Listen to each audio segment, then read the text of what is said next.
He was a disgusting insult who watched brain rot TikToks, but one day everything changes when he gets transported to another world with cheat skills, which make him the strongest mage that ever existed. Taichi was an above-average guy attending high school in modern-day Japan who had the IQ of a rice cooker and believed that Jake Paul defeated Mike Tyson fairly. Even though he was a total NPC bot, he thought that he was the main character of the story just because he had a childhood friend named Rin with mommy milkers.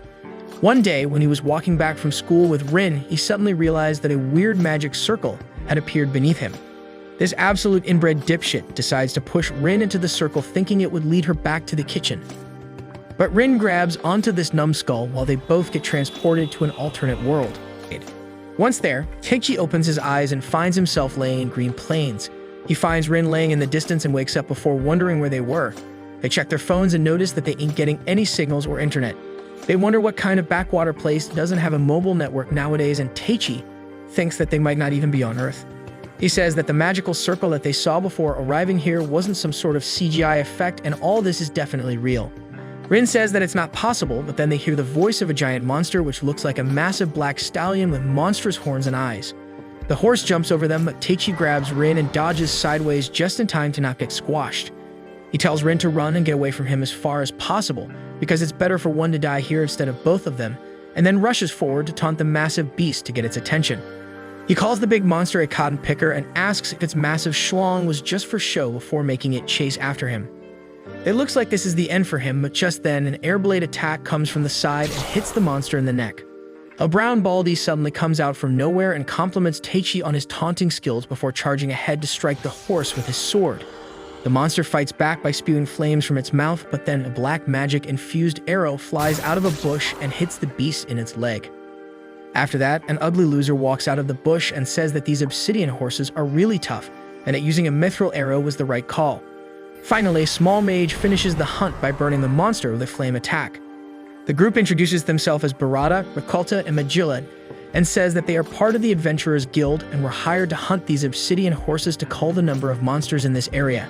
Seeing all this, Taichi confirms that they are in a fantasy RPG-like world, and they will have to find a way to survive here.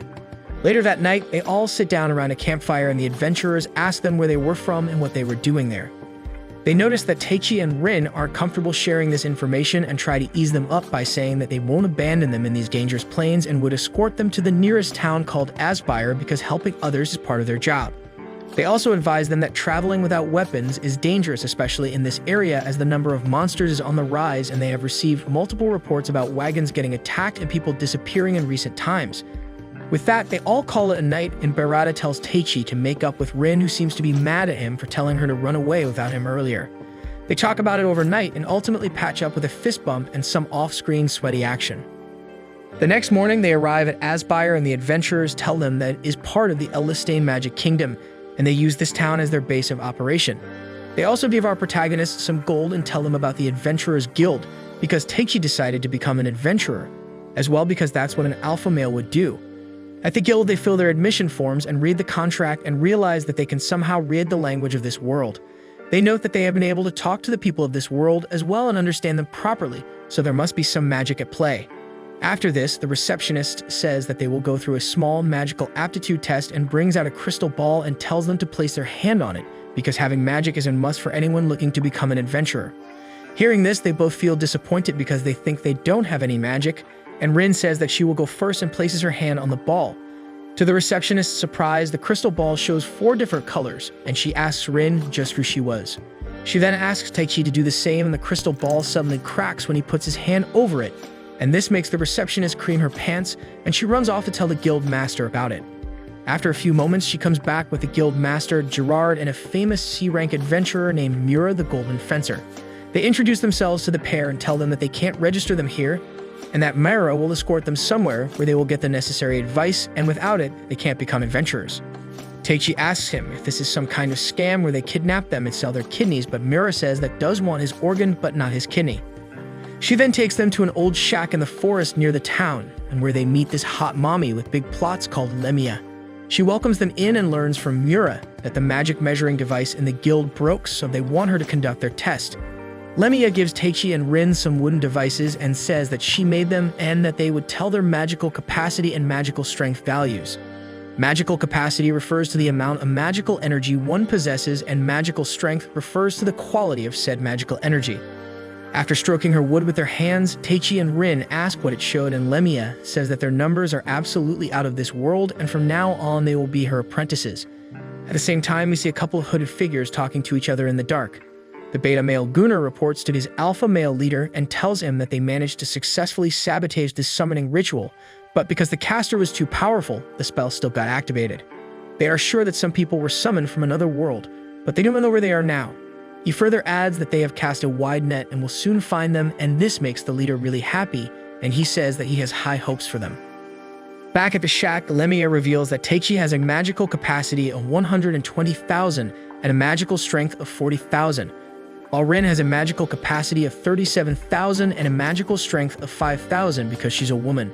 She further adds that high-class human knights and royal mages tend to have a magical capacity of over 10,000 and magical strength of 2,000, so both of their numbers are insanely high and they can easily be considered among the strongest beings in this world.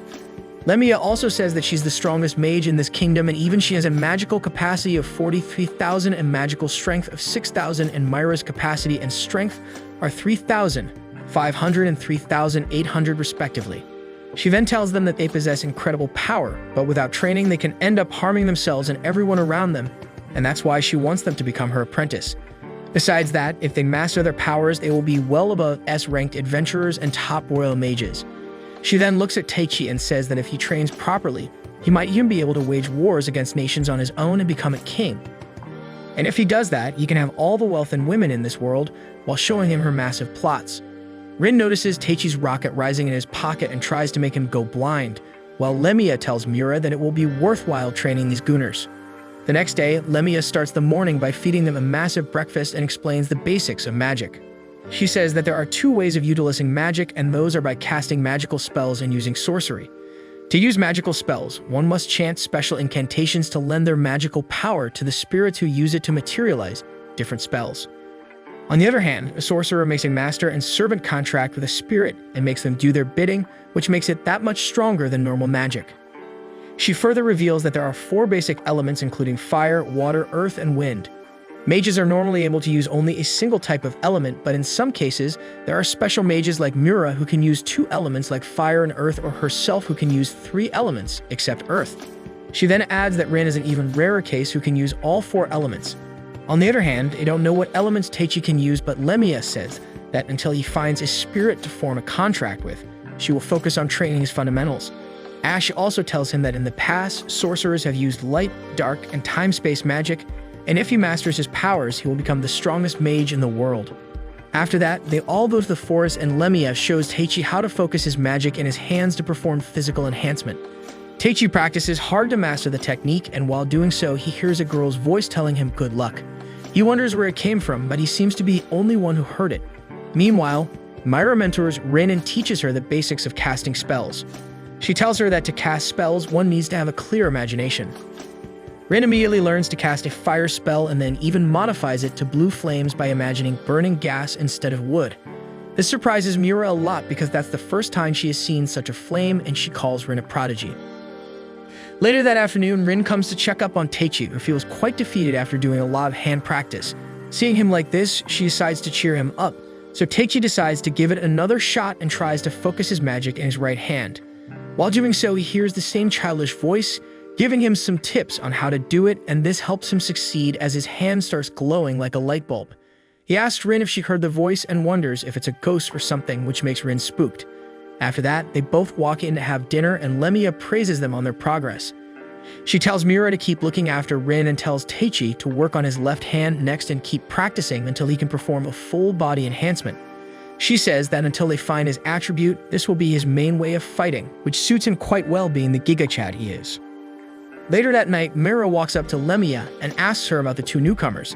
Lemia says that she will train them to the point where they can fight decently in 3 weeks because they should be able to fend for themselves in the upcoming war. She thought that the troubles of the capital won't bother her so far away, but it looks like things are going to get ugly quite soon. After a few weeks, we see Teichi and Rin taking a physical test to see how far they have come. Teichi fights a bunch of fen wolves while Rin cooks up a horde of rabbit monsters. Teichi is now able to control the amount of magical power he puts in his fists, and Rin is now able to cast basic spells without incantations while using multiple elements at once. While they are at it, Lemia and Mira look over them from a cliff and talk about how strong they have grown in such a short amount of time. Just then, they notice the pair facing an obsidian horse. But unlike their first encounter, now they are much stronger and able to take down the beast pretty easily and have it for dinner. Later that night, they all celebrate Teichi and Rin passing the graduation test, and Lemia tells them that they will be moving to Aspire the next day and taking their first job as adventurers. She also tells them that according to her, they are called the Lost Ones, which are people who come here from other worlds. She says that sometimes it's as a result of an accident, and at others they get summoned by a sorcerer capable of using space-time magic. This makes Teichi and Rin really surprised, and they ask her how she knew that, and she says that their abnormal amount of magic and occasional use of new words gave them away, and that's why she decided to take them as her apprentice, so they don't end up getting used by evil people. As for the reason why they were summoned here, they will have to ask the sorcerer himself, but there are only a few sorcerers capable of using time-space magic in the whole kingdom. Teichi says that that's a good thing as it will narrow down the people they will have to search, and says that they can easily track them down, clear any misunderstandings, and go back to their world. Lemia says that it might be possible but wonders if it would play out as easily. After dinner, Teichi sits down with Rin and they talk about everything that has happened since they came to this world. Teichi says that they will work as adventurers, make good money, and establish themselves, and then use their influence to find the sorcerer who summoned them here and have them send them back to their world. Rin also feels hopeful, and they both call it a night with some off-screen action. After that, Tassi looks at his white hand and wonders if he really has the power to destroy Rin's massive nations, but then he hears the same voice from before which tells him that they will be able to meet soon and that she is looking forward to it. Teichi asks her who she was and what she meant by that, but the voice simply ignores him and flies away while laughing like an annoying bitch. A couple of weeks later, we see Teichi wake up in his bed after having a dream about the same voice. We find out that they moved to Aspire and registered as adventurers before joining up with a group of adventurers who saved them on their first day. Since then, they have been doing minor E-ranked missions and have been slowly growing stronger by learning new things about this world. Rin uses most of her time studying at the library and learns all sorts of things about this world. She learns that this world is called Altia, and the kingdom they are currently in is part of the Western continent and possesses the most advanced magic in the world. With a population of 20 million people, roughly 80% are capable of casting basic magic in this kingdom, and that's why it's considered one of the 3 greatest nations in this world. They also learn that Aspire lies close to the eastern border with the Holy Skatalif Empire and the Garjan Empire, and that's why it has flourished as an important town for trading goods and information. Just then, the waitress comes with their breakfast and gives them a letter from the guild. After reading it, they find out that they have been summoned to the guild by the guild master. They go to see what was up, and the receptionist gives them a special work request to investigate a bar in the slums. Teichi wonders what they could be looking for at Brokey Bar, and the guild master explains that recently they have heard rumors about the stolen goods from the wagons being smuggled into the city through the slums. He tells them that they are to look for any information that would help them catch the culprits, and the reward for the mission is 7 silver with bonuses. Teichi asks if it will be alright for them to take a D-ranked mission, and the guild master says that if they can clear it, they will be promoted to D rank. Besides that, this quest has been failed 2 times already, and if they fail it a 3rd time as well, then the guild will have to pay extra fees for their wrong assessment. Teichi calls the short man stingy, but he says that he's sure of their skills because they are Lemia's apprentices and sends them off. With that, Teichi and Rin go to the slums and decide to take it easy till night when the real shady business takes place. While walking through, Rin goes to buy some Malilla fruit, but the price turns out to be twice as much as last week. She wonders if America's inflation took over this world, but the shopkeeper tells her that the wagons transporting goods have been getting attacked recently and everyone is facing shortage of goods. Later that night, Teichi and Rin notice a carrot getting hauled out of the bar's back door, so they walk inside and ask the bartender for some ale. The bartender says that he doesn't carry such weak drinks, but Teichi tells him to sit using his alpha male heki, and they start talking about the rising prices of goods in the town. Teichi says that they are planning on getting into the business as well and are wondering if they can get some information about how it all worked. The bartender says that it's not a business for amateurs, but Teichi calls him a brokey and puts a bag of coins in front of him, asking if he will open his mouth now. Seeing this, the greedy NPCs in the bar get up and try to loot them, but Teichi and Rin wipe the floor with their worthless rears and make them spill the beans. The goons tell them that they were hired by some hooded guy who asked them to deliver the goods from the wagons that were attacked by monsters. They didn't know how the person looked as it was too dark, but they promised good money, so they went with it. The bartender says that he doesn't want their money, and that it's a normal thing for the bar to sell things brought in by these people, so they should stop digging their nose where it doesn't belong. After this, Teichi and Rin walk out and wonder who this mastermind is. Just then, they notice 3 female ninjas following them, so they lure them out and engage in a battle with them.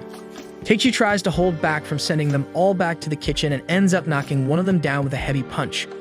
Rin also shows that she's not useless and pushes one of them back before letting Teichi put her to sleep with some gender equality as well. After that, they both face the last assassin and ask her if she was ready to surrender, but the first ninja wakes up and throws a smoke bomb and they both escape from the scene, using that leaving their unconscious comrade behind. Teichi says that they were not there to scare them away from the mission and it looked like they were really trying to assassinate them. This makes Rin surprised and they hand the captured ninja over to the guild and ask the guild master to keep her alive.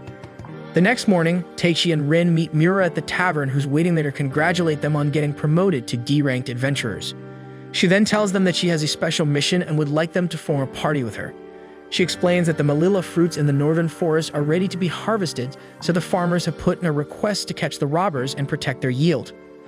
The reward for completing the mission is 500 silver, and it will also help the town recover from inflation. After hearing all of this, the pair instantly agree and they all get on their way to the northern forest.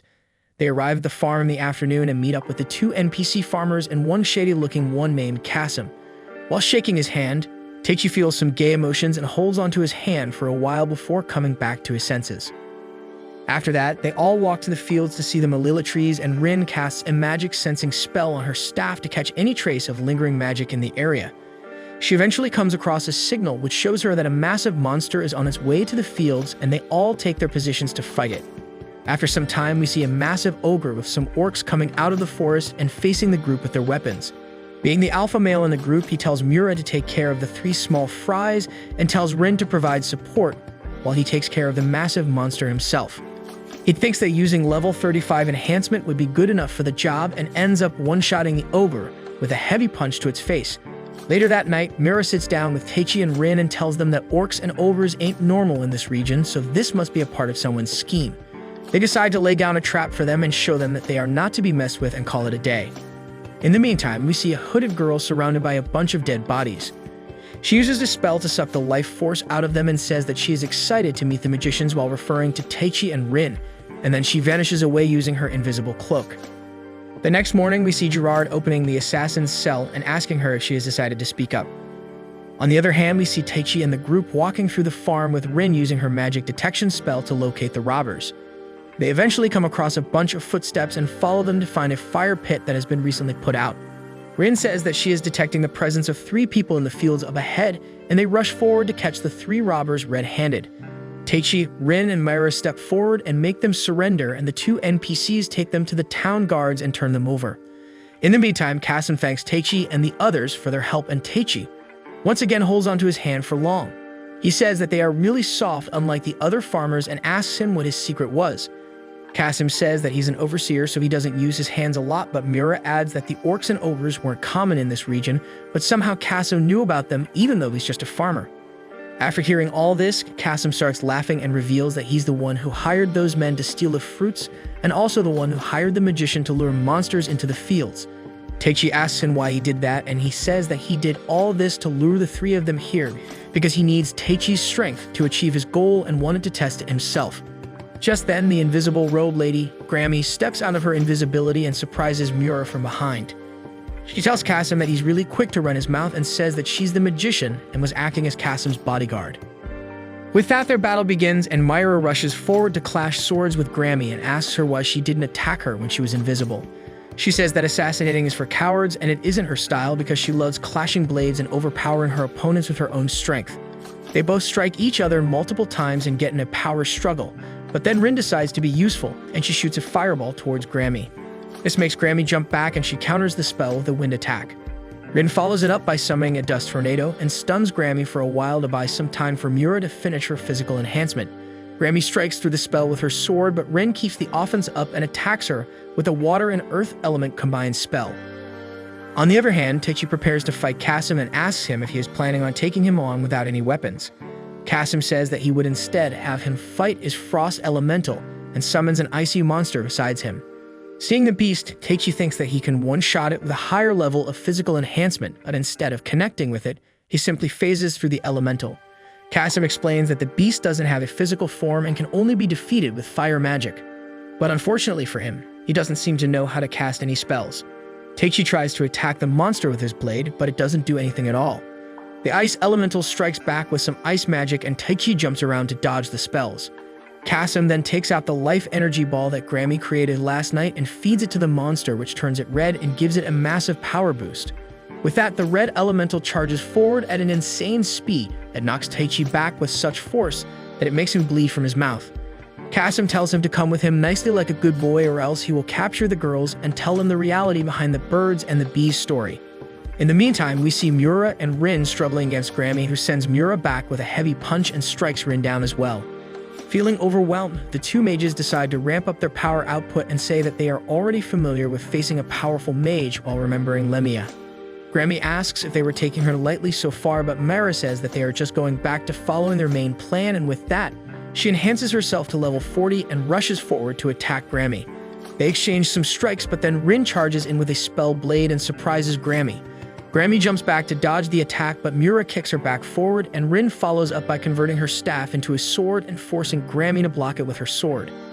After that, she uses the spell blade in her other hand to strike her, and they burn a good chunk of her HP. After that, Rin casts the Dust Tornado spell and mixes gunpowder in it to make it flammable. After that, she lights the spell up with a fireball and blasts Grammy up. Grammy still manages to block most of the damage with her physical enhancement, but Miura takes this chance to strike her down with her fiery blade and puts an end to their fight. After that, they stand in front of her and tell her to surrender, but Grammy gets up while licking her blood like a pervert and says that she would love to fight them again once her wounds heal, and that she would win the next time. Just then, Kasim speaks up and tells the girls to surrender unless they want to see Teichi get pounded by his red elemental. The girls think about it for a while and feel depressed, while Teichi wonders how it ended up like this, and if he wasn't supposed to have the power to destroy nations. While cursing his weakness, he falls unconscious and hears the same voice from before in his dream. They ask him if he wants power, and Teichi says that he wants to be able to bash the stupid-looking guy's face into the ground and make him regret ever messing with them. The voice introduces herself as the wind spirit named Ariel and says that this would be an exception, and as she would be breaking rules, it might feel as painful as death, but if he still wants this power, she will lend it to him. Teichi agrees, and we see him transform into full-on avatar mode as he stands up with a thick, windy aura surrounding him. Kasim makes the red avatar charge at him once again and sends him back flying, but Teichi stands back up and says that tanking that hit felt like a kitten hit him with its paw. The red elemental then launches a flame breath attack towards him, but Teichi unleashes his Avatar Heki and strikes back with a strong wind stream that destroys both the flame attack and the red elemental in one go. Seeing this, Kasim and Grammy start running away. Teichi tries to stop them, but then he feels the pain Ariel told him about and he falls to his knees. Teichi still manages to unleash one last attack before fainting and takes Kasim's right arm out with it, officially making him the most pathetic one-armed anime character. After a few days, we see Teichi waking up in Lemia's house and wondering how he got there.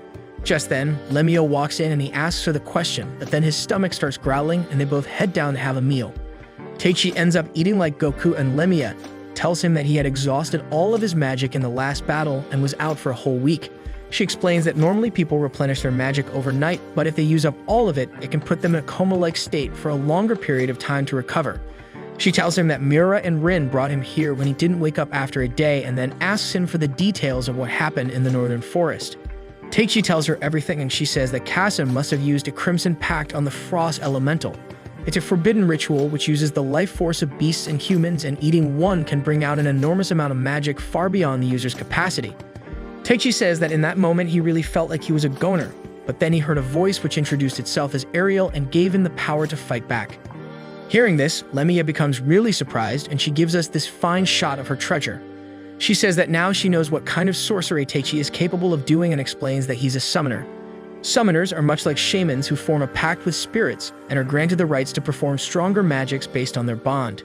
But a key difference between them and summoners is the ability to listen to the spirits. She further adds that in this world, spirits are of the highest order, ranking even higher than dragons who are superior to humans. As such, humans ain't able to see or hear them except for summoners who can command spirits and have them cast spells for them. And because these spells are cast directly by the spirits, They are much stronger than those cast using a medium such as shamans or mages.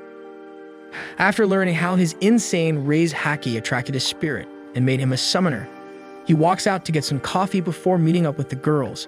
He asks the waitress if she knew where they were, but she says that they haven't returned since leaving this morning.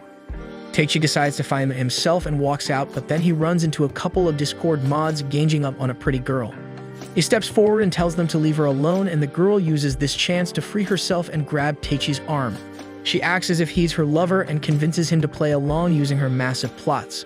One of the Discord mods tries to punch Teichi and tells him to mind his own business, but Teichi dodges back and puts the guy to sleep using a kick to his neck. Seeing this, the other guy freaks out and he grabs his buddy, and they go back to their mom's basement. Once they are gone, the girl thanks Teichi for saving her, but he says that she looked like she could handle it herself. He points out that she was able to free herself from their grip and even managed to follow his sudden movements when he stepped back to dodge the attack. Besides that, she didn't seem fazed at all by the fact that he laid a guy down with a single kick. Hearing this, the girl tells him that it's because this is not the first time they have met and mentions that he was quite rough with her on their first meeting. This makes Teichi wonder if she's his sister from Alabama, but then she introduces herself as Anastasia and reveals that she's actually the ninja girl that he knocked out and handed over to the guild. Meanwhile, we see Kasim's boss, who calls himself the Emperor. He praises Kasim for getting all the info he got about Teichi and Rin and says that his arm was a small price to pay for that. He then turns to Grammy and says that she needs some modifications to serve him better and puts a special spell on her hand. He then gives a new side quest to Kasim and tells him that it will just be a small prank and would be a good way for him to feel less salty during the one-arm club. After giving him the mission, we see two girls entering the room asking the Emperor about the carnival. He says that it's about time they started and puts a document in a pile on the table and says that this will be Teichi's invitation to the party. Back in the town, Anastasia reveals that she has joined the guild and is now working on solving the case of smuggled goods. She tells Teichi that her investigation led her to this building, and they both raid the building to find the mastermind behind it. They come across various goons and fight their way through them, to eventually make it to the room where Kasim and his boss were sitting earlier. There, Teichi finds the paper left behind by the Emperor, and reading it makes him really worried. On the other hand, we see Mura and Rin enjoying the nightlife while walking through the town's marketplace and eating some sweets. Rin seems worried about Teichi, but Myra reassures her that he's in good care with Lemia and tells her that they should focus on their mission for now. Just then, they notice getting followed by someone and wonder if they should lure them somewhere without so many people, but then a hooded kid attacks them from behind with a sword. Rin and Myra jump away and tell everyone to get out of there before facing the assassin. Mira charges her sword up and rushes forward to clash their swords while Rin water attack at the boy to clean his stinky face. After that, she prepares a wind tornado spell, but some magicians attack her from the rooftop. Rin cancels her spell and jumps close to Mura to cast a defensive barrier, and they realize that it's a 4 versus 2 battle. But then they hear Grammy's voice from somewhere, who comes out of invisibility and takes Mura down with a surprise attack to her stomach. After that, she picks her up and runs away and tells Rin that it's not her style, but the boss asked for her, so she has no choice. Rin tries to go after her, but the goons keep her busy and Grammy gets out of there. In the meantime, we see Teichi and Anastasia walking through a tunnel made by earth magic and reveal that the paper that they found in the building told them that there was a horde of 3,000 goblins enhanced with crimson packs hiding somewhere here under Aspire. They eventually come across a door at the end of the tunnel with some bones outside it, and Anastasia opens it using her lockpicking skills just in case it was trapped. Seeing her work like this, Teichi says that when he handed her over to the guild, he wished that she would continue her life clean, so now he had mixed feelings about the guild using her for their missions. Hearing these kind words makes Anastasia smile, and she tells him to call her Anna from now on, and they continue their search.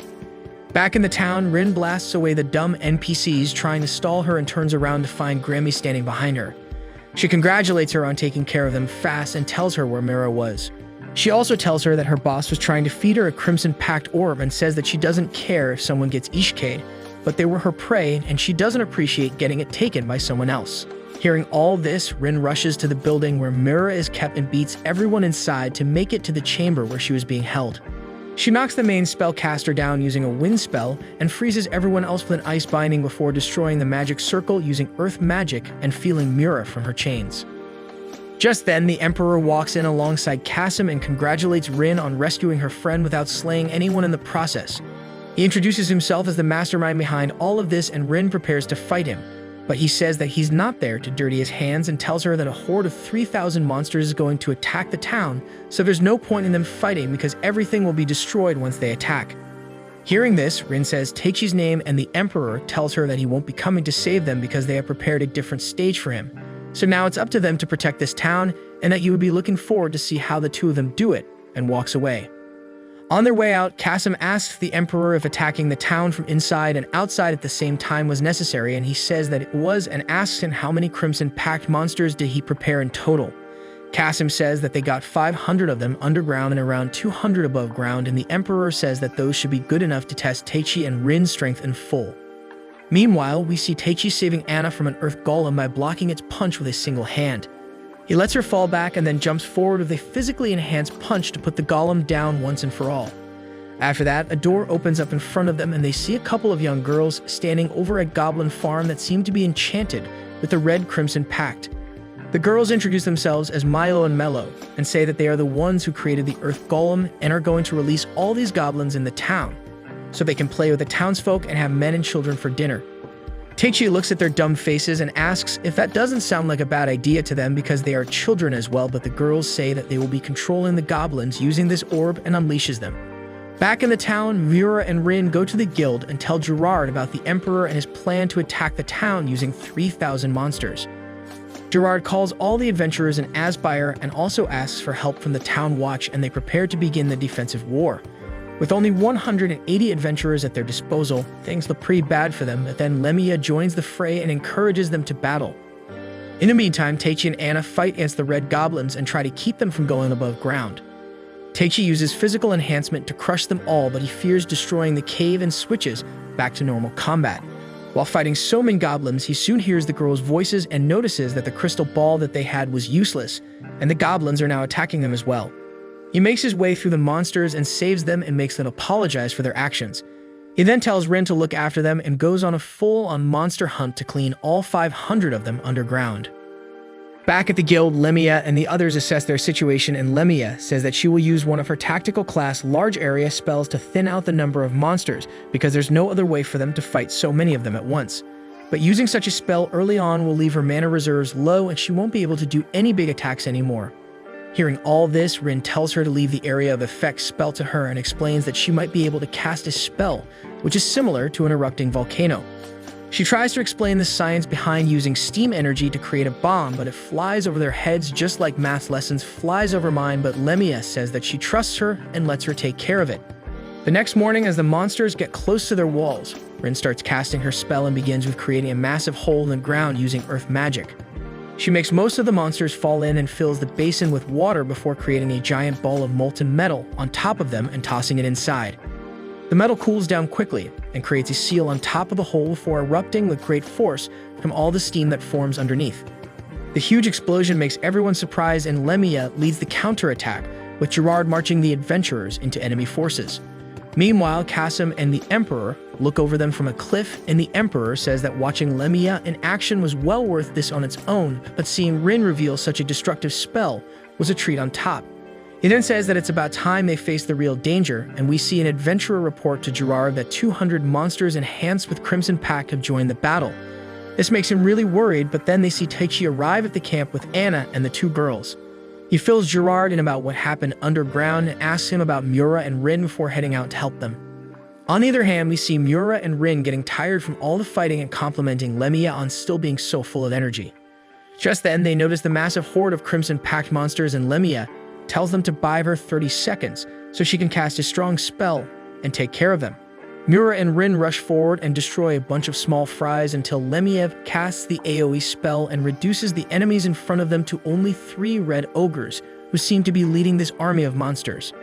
The 3 of them take on 1 orc each, but Rin's attack seems too weak to do any damage to the monster, and it walks up to her to deliver the finishing blow. In her final moments, she says that even if she falls here, Teichi will come and save them all, and regrets not telling her about her true feelings for him. But just before the monster can strike her down, Teichi jumps in and blocks it with a single hand and tells her to tell him all about it once they are done with this war. Lemia and Mura soon follow up and tend to Rin, while Teichi pushes the red ogre back before grabbing it and tossing it on the ground. He then jumps over it and knocks it out with a heavy punch to its chest. After that, he walks back to meet up with the girls, and Mira asks him what enhancement level he uses, and he tells her that he used level 100 or else he won't be a match for these monsters. Teichi then asks Lemia about their current situation and asks if they will be able to continue fighting, but she says that they would barely be able to hold them back at their current strength. Teichi introduces them to Milo and Mello and tells them to keep the monsters from attacking him so he can fight the 3 red ogres, and hopefully, once he defeats them, the monsters will fall back. With that, Teichi challenges the 3 ogres to a battle, and we see Kasim and the Emperor looking at the battle, where the Emperor says that it is all according to what that lady planned, while referring to a secret mastermind who's even above him in this scheme. Back at the camp, we see Anna tending to the injured soldiers while hearing about the situation on the front line. She decides to put her faith in Teichi, but then a hooded figure walks past her and whispers something in her ear, which makes her walk towards the battlefield like a mindless puppet. On the other hand, Lemia and the other adventurers are fighting the small monsters, while Teichi is dealing with the ogres in a 3 versus 1 situation. Despite the difference in their numbers, Teichi manages to knock one of them down and finishes the job thanks to his insane magic power. But then the ground starts shaking and a dragon comes out of the ground and eats the ogres up for breakfast. Seeing the beast, Lemia wonders why it's here, because dragons normally never bother themselves with interfering in battles between lesser species. Everyone gathers around Teichi, and we find out that the twin-headed golden dragon is also part of that mysterious mastermind's plan to test Teichi. Teichi tells Lemia and the others to evacuate the town for the worst-case scenario, and says that he would fight the dragon alone. Rin says that she will stay with him, and Merad tells them to come back alive or else she won't forgive them. With that, they all go back, and Teichi tells Rin to stay back as well, because being a woman, she would only come in his way. Besides that, if the dragon chooses to attack her, he will instinctively try to defend her as the Sigma male that he is, and that would certainly be the reason behind his defeat. Rin says that she understands and focuses on defending herself while finding ways to support Teichi in any way she can from a distance, while Teichi runs forward to face the dragon. On his way, he calls out to Ariel, but she doesn't respond, and he wonders if the first time was just a fluke. Regardless of that, he enhances himself to level 100 and then jumps forward to start the fight with a heavy punch. The dragon blocks the attack with its claw and strikes back with a bunch of fireballs, followed by a tail whip attack. Rin tries to help Teichi, but the dragon's other head shoots a fireball towards her as a warning and tells her to stay back like the waste of space she is. Teichi loses a lot of HP to the tail whip attack and wonders why a dragon was helping the monsters to attack them. Just then, Anna walks up to him and says that she needs to fix his wounds, but Teichi asks why her dumb plots were there, and this snaps Anna back to her senses. She looks around pretty confused and wonders how she got there, but the dragon uses this chance to launch a ball of blue flame towards Teichi. Rin rushes forward to save him, but Anna pushes Teichi to the side and tanks the hit herself. The attack blows her stomach away, and in her final moments she lies in Teichi's arms and apologizes for her mistake. She recounts how he was the only one who saw her as a woman and not a tool, and asks him to become her friend if she manages to survive this, but then breathes her last and dies in his arms. Seeing her pass away makes Teichi really mad, and he starts cursing himself for not taking his powers seriously and training enough. He then calls out to Ariel and says that he knows that she is listening and tells her to give it to him. He lets out a manly roar and tells her to give it to him hard, and Ariel responds to his call and says that this was the kind of strong emotion that she was looking for from him. Teichi suddenly finds himself in a plane where he talks to Ariel, and she apologizes for not being able to give her power to him like before. She tells him that they must form a formal pact first, and to do that the summoner must call out to the spirit and ask for their power, and secondly, they must be willing to accept that power in full. After learning about this, Teichi says sorry for shouting at her, and they make the pact. With this, Teichi becomes a full-fledged summoner and comes back to his senses in the real world with this newfound power. He tells Rin to take care of Anna's body and then walks up to the dragon while telling Ariel that they will settle it with one blow. Seeing him, the dragon commends his courage, and Teichi asks the dragon about its goal and what would it take for it to withdraw from this war. The dragon tells him that if he shows it his true power, it will answer all his questions and leave this place. After that, it launches a combined flame breath attack from both its mouths, and Teichi counters it with a strong wind stream attack using his fist. At first, they both seem equal in power, but Teichi soon overpowers the beast and tosses it on the ground. After this, the dragon says that it's happy to see his strength and reveals that it serves a certain lady, and his goal was to test his true strength. He also tells him that from now on that lady would continue guiding him, but this is necessary for this country and this world, and then flies off into the distance before telling him to be strong if he wishes to protect those that he treasures. On the other hand, we see Emperor reporting to the mysterious lady alongside another hooded servant, and he tells her that Teichi has formed a pact with the wind spirit. The lady says that then it's time to prepare his next guidance, and that after a town comes a country. After the war, Aspire slowly starts rebuilding, but despite their victory, they suffered great losses, and we see Teichi putting some flowers on Anna's grave and telling her to watch over him from the heavens. After that, he goes to see Lemia and the others and introduces them to Ariel by summoning her in her mini form. While talking about it, they notice a carriage coming into the town with an escort of knights, and Lemia notes that they bear the royal family's crest. The carriage eventually stops near Lemia's house, and a purple-haired girl named Alcina walks out of it and introduces herself as the daughter of Marquis Norman and announces that she is there on behalf of King Gilmore. She says that she is there to ask them for their help and requests them to come to the royal capital when they fix with her. On their way, Lemia tells Alcina to explain the current situation of the country, and she tells them that for the last 30 years, the country has been governed by two factions, one supporting the current king and the other supporting his younger brother, Duke Dordsheim. King Gilmore gained his current position through diplomacy and by proactively reaching out to the other nations, while Duke Dordsheim is more of a conservative. According to one of King Gilmore's policies, they have sent out some of their mages to other nations, and this can affect their dominance on the map as the Magic Kingdom. The opposition has finally decided to take up arms against them, and a rebellion war is just around the corner, and they are hoping for them to help them in this battle. With that, they arrive at the capital, and Teichi notices that the place is practically a ghost town. Lemia asks Alcina if the king said anything about Teichi and Rin, and she says that he insisted on bringing them along. Just then, an arrow flies towards her, but Teichi grabs it mid-air like a Giga-Chat and saves her life. We find out that it was shot by one of the Duke's men, who reports to him about the arrival of the Otherworlders in the capital. Back at the castle, Teichi and everyone else walks into the courtroom, and Alcina introduces them to the head mage, Bella, the supreme commander of their army, General Sumela, and the only daughter of the king, Princess Charlotte. Just then, the king walks in as well and commends them on their efforts in the defense of Aspire. Lemia decides to skip the formalities and asks him what was up. The king tells everyone else to leave them alone and then tells Lemia that she hasn't changed at all.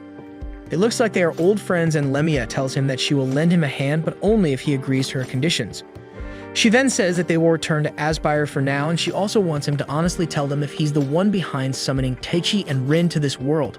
The king decides to bite the bullet and says that he is indeed the one who ordered for them to be summoned. Hearing this, Teichi steps forward and asks them how he could take their peaceful lives away and summon them here to slay people for him, and Myra protests in their favor as well. Gilmore says that he will take full responsibility, and then they all go to their rooms. Lemia and Myra go to talk to the generals, and Teichi and Rin talk about this new revelation. Just then, Alcina knocks on their door and says that the princess wants to talk to them. With that, Charlotte walks in and apologizes to them for the inconvenience and reveals that she's the one who summoned them to this world. She explains that she conducted a lot of research before casting the spell and was torn between summoning someone out of their peaceful life and making them fight for them, but in the end, she decided to do what was expected of her as the princess of this kingdom. She then says that during the summoning, one of Duke's assassins slipped in and it made the spell become unstable.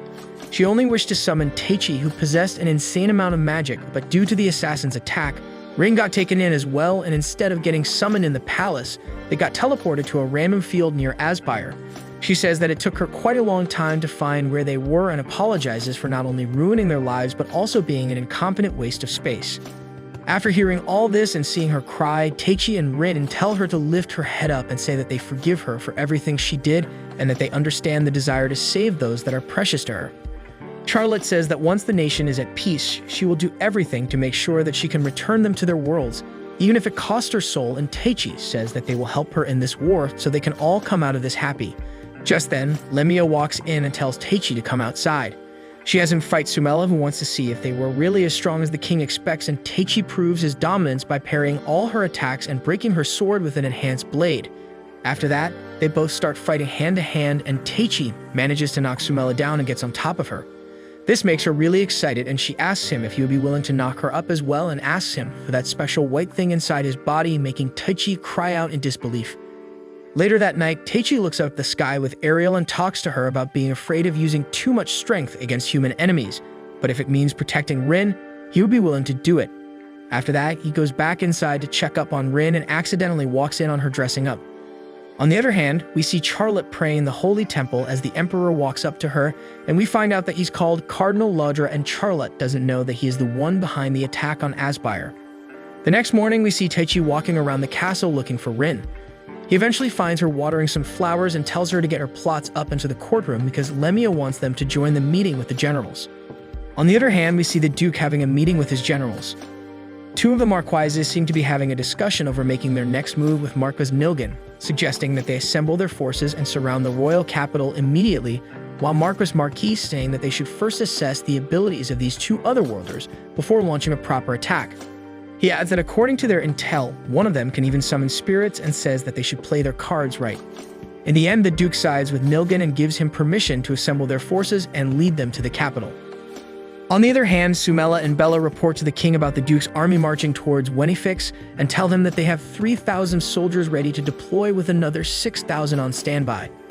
Bella says that she also has 300 mages ready to fight with another 600 as backup.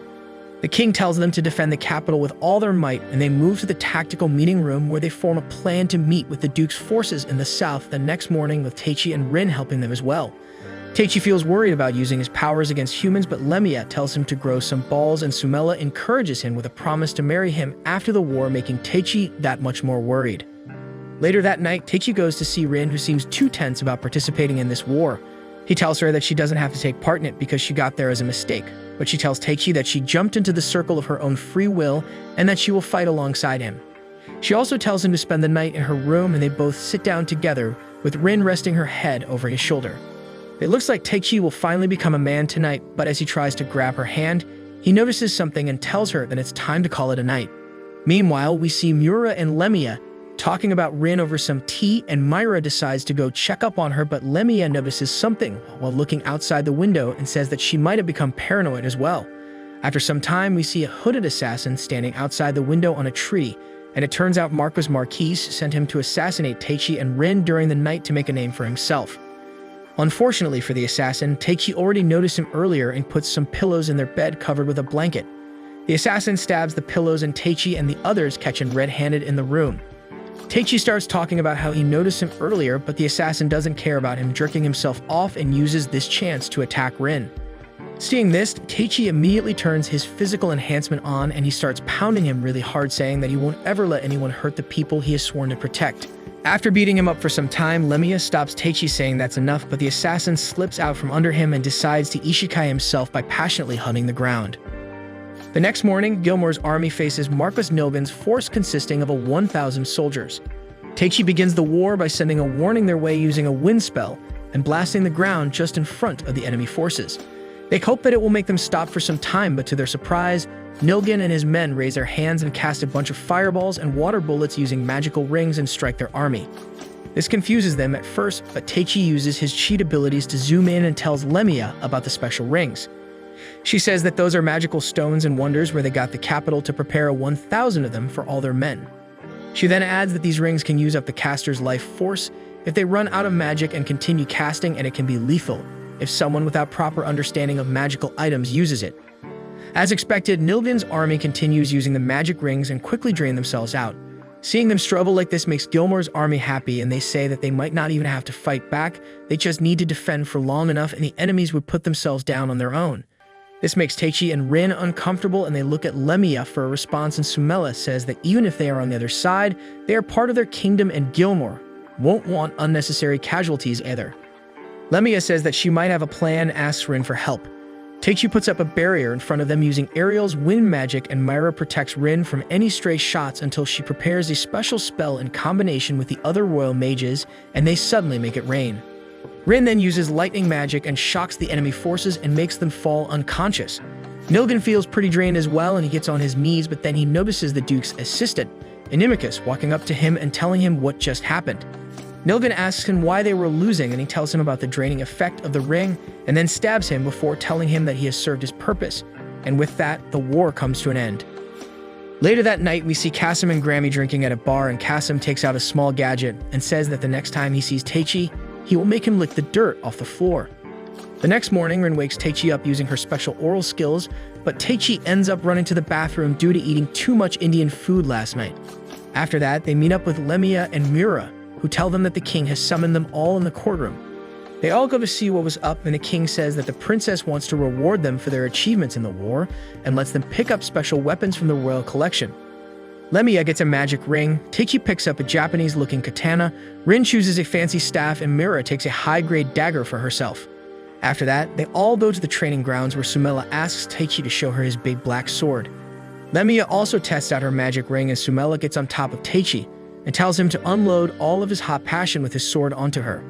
She jerks him around and says that she will take everything he has got, but Taichi still feels sick from overeating last night and ends up fainting. Taichi somehow manages to escape from there and goes to the town to get some medicine. While out, he notices people staring at him and he wonders if they are looking at Ariel, but she says that she made it so only he can see her for now, so the people are actually looking at him. Just then, some kids walk up to him and call him the strong man from the war, and Taichi realizes that he has become somewhat popular among the crowd. He entertains them for a while and then walks into an empty street and calls out the person following him in the shadows. It turns out to be none other than one-armed Kasim, who's feeling salty about Taichi getting all this fame. Taichi asks him what happened to his arm, and when he finds out that he's the one who took it, it makes him feel really sad. Kasim says that he has resolved to beat him and challenges him to a duel on his terms, or else he will poison all the wells in the city. He takes out the gadget he got from Lodra and says that this will put restrictions on Taichi's magic and make it equal to his own. This way they can fight on equal grounds and he can prove that he only lost to him due to his gifts. This obviously sounds like a bad idea, but being the alpha male he is, Taichi says that he can never back off from a fight like this and prove his dominance. This makes Ariel mad and she tells him to not come back crying if his power never returns, and the battle begins. Taichi starts it off using a wind blast, but Kasim dodges it and strikes back using a dagger. Taichi blocks it with his sword and then jumps back to shoot Taichi using ice and water bullets. Taichi rushes forward and knocks his dagger out of his hand, but Kasim gets him with some ice bullets and the battle becomes intense.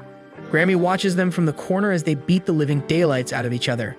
At the end, they both wonder if they should keep fighting until one falls unconscious but decide on finishing it with her next move instead. Kasim charges up a massive ice spell and prepares to throw it towards Taichi, who seems pretty beat up and unable to dodge it because of his leg injury. Taichi thinks about Rin and his early magic lessons and decides to believe in himself and puts some magic in his sword and uses it to slice through Kasim's ice spell and sends him back flying into the wall from the shockwave. With this, their fight comes to an end and Kasim accepts defeat, but Taichi says that he had at least an extra arm's worth of advantage, so it wasn't as fair. After that, Ariel asks Kasim to return Taichi's magical power, and he tells them to destroy the magical gadget to return everything to normal. But before they can do anything, the dark aura around the gadget forms itself into a shadow monster and starts attacking Taichi.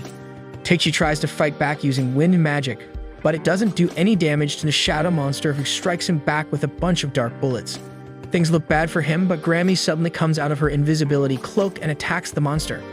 Kasim distracts it using his ice magic and tells Grammy to destroy the gadget. But even after destroying it, the monster doesn't disappear, and Kasim wonders if Lauder planned all of this as well. Taichi notices that his powers are back at least, and he says that he will blow the monster away with one attack and tells Ariel to compress the surrounding air to form lighting and strikes the monster away with a lightning slash using his sword. After that, he gives a healing potion to Kasim, but Grammy tells him to stop crushing his pride even more and says that he was just salty about losing to him. But now that they have fought on equal terms, he has accepted his defeat and would probably work hard to get stronger. She then helps him up and walks away with Kasim, who now seems to have developed a healthy rivalry with Taichi. Just then, the city's bell starts ringing and the speaker announces that the Duke's army has declared war. Taichi runs back to the castle to meet up with Rin and everyone else, and they all prepare for the war that's going to start the next day. At the same time, we see Laudra reporting to the mysterious lady about how Taichi dealt with the shadow monster, and she tells him to proceed with their next guidance. We also see the other hooded figure beside them who looks quite similar to Animicus. The next morning, Duke Dortisheim addresses his army before marching towards the capital, and Marcus Marquis asks for his permission to deal with the Otherworlders and Lemia on his own, as he has made the necessary arrangements and won't disappoint him like Nilgan. After that, the Duke marches towards the capital and both armies come face to face. He asks Animicus if they have any chance of victory, and he says that Marcus Marquis would take care of everyone other than Taichi, but he will make sure that he's not a problem for them himself. On the other hand, Ilma raises his soldiers' morale with a speech and tells them to carve a path to victory for their kingdom as its heroes. With this, the war begins and we see men clashing swords and magical spells getting tossed all over the battlefield. Rin and Mura dominate the battle, with Lemia destroying her opponents by using spells from her new magical ring. But then they all get paired against their matches that Marcy's prepared for them, and we see a ranked adventurer named Suzora face Rin. Marcy's himself takes on Mura, while a sorcerer named Miss Folo challenges Lemia using his jamming magic to jam all over her using his thick staff. Meanwhile, Teichi uses his wind magic to jump across the enemy forces and lands right in front of the Duke's camp. While they are talking about their battle strategy, he simply walks in and tells the Duke to surrender. Dorshan tells everyone except Inimicus to walk outside, and he talks to Teichi about his proposal. Teichi says that if he tells his men to surrender right now, he will make sure that the king shows him mercy. Otherwise, he has enough power to beat him up and bring his head back to the king himself. Hearing this, Dorshan asks him why he doesn't become a king himself, and Teichi says that it would be too much of a hassle, and he doesn't want to become hated by thousands of people by becoming a dictator who does whatever he wants. Hearing this makes Dorshan laugh, and he says that growing up in a peaceful world can really change a person's view, but then he tells Teichi that it's a matter of pride and sometimes people with power must go along with their decisions even if it results in their demise. Teichi looks at his dumb face and wonders if he has gone senile like Joe Biden, while we see Inimicus cooking up some dark spell behind everyone's back which makes everyone in their army drink his dark juice. Back on the battlefield, Lemia faces Miss Folo and asks him if he's just planning on wearing her down. He attacks her using ice magic, but she blocks it by summoning flames from the earth. He then sends out a bunch of ice bullets towards her, but she blocks them using defense magic and shoots him down using a wind blade. This surprises the old mage, and he accepts his defeat and tells Lemia to finish him off, which she does using a massive fireball. At the same time, Mira fights Marcise using her flaming sword, but he knocks it up into the air and thinks that he will get to taste some elf meat tonight, but then she zooms past him and slices his neck using the dagger she picked up from the royal collection. Rin, on the other hand, seems to be having trouble finishing her opponent. Suzura keeps the offense up and forces Rin to play on the defensive. It goes on for some time, but Rin finally finishes analyzing her moves and abilities and prepares to end the battle. She prepares to strike her with a fling spell, but Suzura jumps down and strikes the earth and makes Rin fall back. Rin switches to ice magic and shoots some icicles towards her, but Suzura strikes them all away, only to realize that they were a distraction as she sees Rin on top of her with a massive fireball above her head. Rin shoots it down and takes a huge chunk of Suzura's HP down. But then they notice the fallen soldiers around them acting weird as they surround them like zombies, and Rin tells Suzura to join her if she wants to live, and they team up. Meanwhile, Teichi continues talking to the Duke about surrendering, but then Ariel notices Inimicus' evil spell and she tells Teichi about it. Hearing this, Inimicus starts laughing and says that his spirit would obviously realize it and reveals his true colors as the person who sparked this rebellion and made the Duke go against his own brother. He says that he prepared this battlefield with a spell called Darkness Curse beforehand, which makes everyone in his control go berserk and turn into a slaying machine. He says that he did it all for that lady while referring to the mysterious mastermind, and says that he could care less for this kingdom or their siblings' fight, and that he will turn everything to dust as his master wished. With that, he starts spreading the spell throughout the battlefield and turns into a demon as well. Back on the battlefield, we see Lemia and Bella observing the spell over their heads and explaining that it's the same spell that was used 200 years ago during the battle between their neighboring nations, the Holy Skatalav Empire and the Guardian Empire. While the battle was pretty quick, the fallen soldiers turned into berserking zombies who attacked friends and foes alike.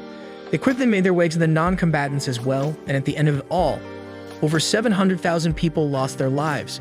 This battle went down in history as the Bloody Rhapsody, and until they crush the source of this magic, they won't be able to bring everyone back to their senses. The spell will continue to spread among the living, and they will turn into mindless battle-hungry zombies as well. Things start looking bad for both armies as Lemia and the others get surrounded by hordes of these mindless puppets. They decide to fight back and hope for Teichi to save the day using his plot armor, which takes us back to the Duke's camp, where Teichi unleashes his spirit power and prepares to use a full power attack which might result in him losing his life. He resolves to use everything this time to save his friends, but just before he can unleash all that power, Ariel stops time and says that she has been lying to him. She apologizes to him and says that she was afraid of her own power and didn't know how it would affect Teichi, and that's why she only appeared in front of him in this semi-original form. She then says that after seeing his resolve, she now believes that he's ready to experience her in her real body, and tells him her real name, which turns out to be Sylphide. After that, time starts flowing back normally, and Rin makes her way to Teichi alongside Suzura and hugs him. Teichi notices that her leg is injured and says that he will end this war now so they can return home. He then raises his hand and calls Sylphie out and uses a special spell to break the Darkness Curse magic circle. This makes everyone really surprised, and Suzura reveals that Sylphide is the name of the Queen of Spirits, and she is considered one of the 4 strongest spirits in the whole universe. With this, everything returns to normal, and Teichi says that he still needs to take care of the one behind all this and prepares to fight Inimicus in his devil form. He then charges up his new power, and they both fly up in the sky to start a Dragon Ball Z-style fight. They clash against each other a couple of times before Taichi asks him about the mysterious lady. Inimicus says that she is the ruler of this world and is the one who planned everything from his birth to his summoning in this world to this day, where he unlocks his true power as a summoner. He reveals that this world is headed towards a massive war, and to protect it, they need an ultimate weapon, and Taichi will become that for them. He further adds that all these battles that he fought so far were part of the lady's plan to make him stronger, and he too is just a mere pawn in her grand scheme. Taichi asks him for her name, but Inimicus says that it's not yet time for him to know that, which makes Taichi really mad, and she says that he won't accept losing friends and so many lives over such a BS excuse. He continues punching the demon and eventually overpowers him as his rage builds up, and he starts pounding him with his punchies until he lands a heavy hit to his stomach and makes him crash down into the ground. He then stands over him, and Inimicus tells him to deliver the finishing blows, being soft is his only remaining weakness, but Taichi tells him that he left his humanity behind when he accepted this power and evaporates him using a strong lightning attack. With this, the war comes to an end, and we see Taichi waking up in the castle with Rin, Lemia, and Mira by his side. They fill him in on everything since he defeated Inimicus and Alcena, and Charlotte also runs in to ask if he was alright. Apparently he ran out of magic and was asleep for many days, but now he was considered the hero of this kingdom. The king grants them the title of the advisors to the royal army and makes them join their ranks as special forces meant to be summoned when the kingdom is in trouble. Gilmar also puts his brother down for the act of rebellion, and peace returns to the kingdom for the time being. We see Taichi wondering about how he might turn into a monster as well due to this power, but Lemia reassures him that no matter how much power he gains, he will remain a human if his heart is in the right place. She cheers him up, and they all decide to return to Aspire to continue their training. Charlotte and Alcena see them off, and Charlotte promises to find a way to return them to their worlds, and Taichi tells her to take her time because they don't mind spending some time with their new friends in this world either. With that, they get on their way back to Aspire, and Taichi says that he will grow strong enough to never let any of his friends get hurt ever again, while we see the mysterious mastermind lady watch over him through her crystal ball. And that's how Season 1 of Isekai Cheat Magician comes to an end.